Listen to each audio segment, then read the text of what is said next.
So look, can I just have one moment of your time alone, please?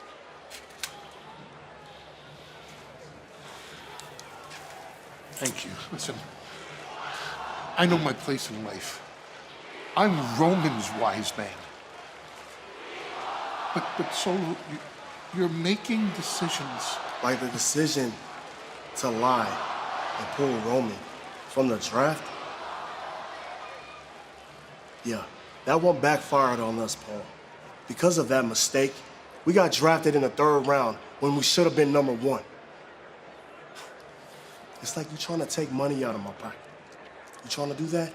No. Huh? You trying to take food away from my kids to eat? Huh? You want my kids to starve, Paul? No. Or last week, you walked by my brother Jay. Did you try to, like, give him a signal or a look that you needed help? No. I understand you're the wise man. I know you're trying to protect Roman from the draft, protect us, protect the family, the bloodline. Okay. And you haven't spoken to Roman since he lost our title at WrestleMania, right? Right. Well, I have. I've spoken to him.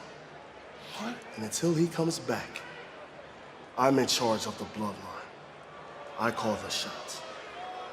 And you will be my wise man.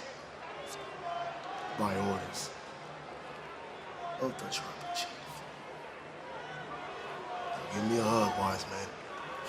Bring it in. It's okay. Bring it in. Yeah. I love you. I love you, wise man.